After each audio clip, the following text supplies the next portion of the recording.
Brothers and sisters, as we look forward to merge with Hartford Branch 86 and become a 2,800 member branch with the resources and dedicated officers and stewards needed to protect and defend letter carriers in a changing environment, let me give you a little background as to how we've reached this point in our history.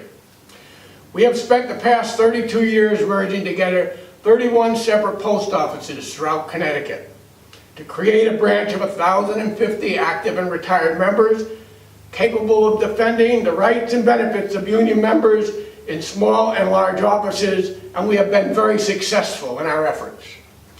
But times have changed dramatically since union leaders like Bob Millsap from Stamford, Jim Halligan, Ed Halloran, and Chuck Page from New Haven, Vinnie Sanagate and George Paul from Danbury, Jim Godfrey and Mike Willitson from Hartford, Jim Cheverini, John Daniels, Norm St. Arnold, and I spent countless hours without mileage, without per diem, without lost time, and even without union salaries, building the NALC unions locally over the past 32 years.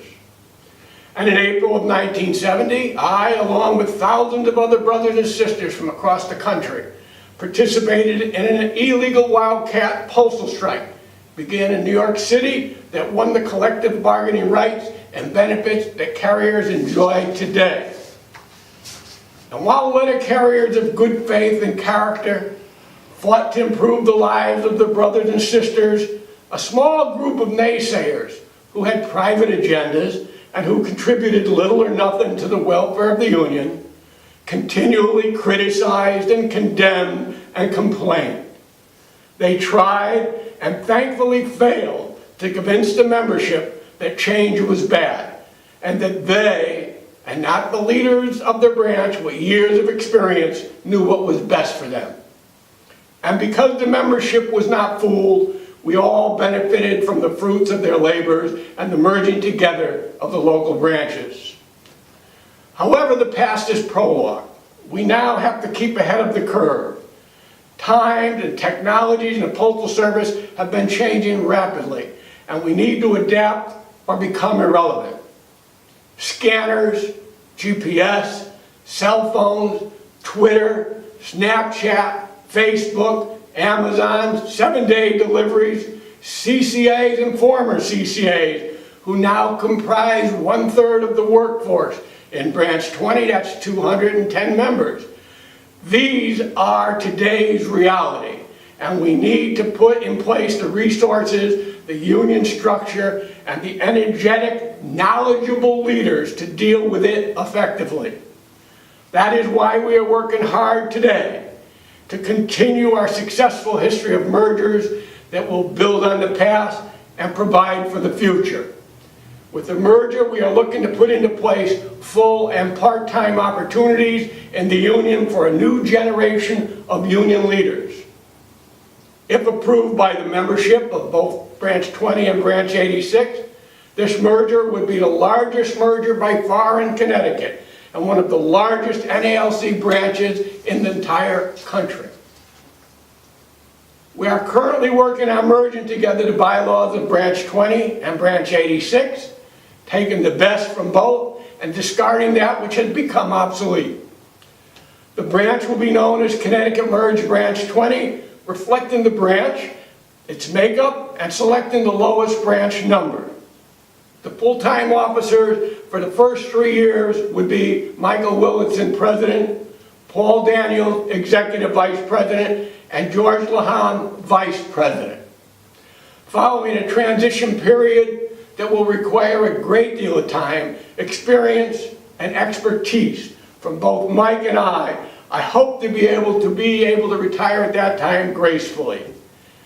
The dues for active members would be minimum NALC dues. Retirees would only pay the NALC national per capita of $7 per year.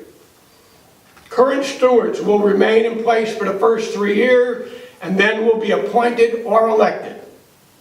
The new merged union will provide laptop computers to stewards who are in need of one.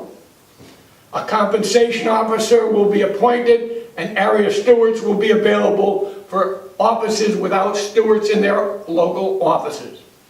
The newsletter will be continued and will be published, and the website will be enhanced with interactive features such as Facebook and a CCA email network, providing instant communications with our CCAs. Initial union meetings will be held at the Sheraton Hotel in Meriden, and we will immediately, upon ratification of the merger, work to establish a joint labor management team to improve the work environment. We will enter into this new merged branch with $700,000 in cash from Branch 86, $140,000 in cash from Branch 20, with both branches owning buildings with the membership's permission, which will be sold, and a new centrally located building and meeting hall purchased. Your officers and stewards have been discussing the possibility of merger with Branch 86 since December of 2015 at our executive board meeting. At our January 2017 stewards and officers meeting, after a lengthy discussion, it was unanimously voted by all 22 Branch 20 officers and stewards present to support a merger with Branch 86 as being in the best interest of the branch and its members, and to bring the proposal forward to the membership. That is what we are doing at this time. We will hold 3 meetings during the months of July and August, one in Waterbury, one in Meriden, and one in Norwich, for discussion of the merger only. The dates and locations and times will be posted on union bulletin boards. We will officially begin the merger process with a motion at the September union meeting to consider a resolution to merge with Branch 86.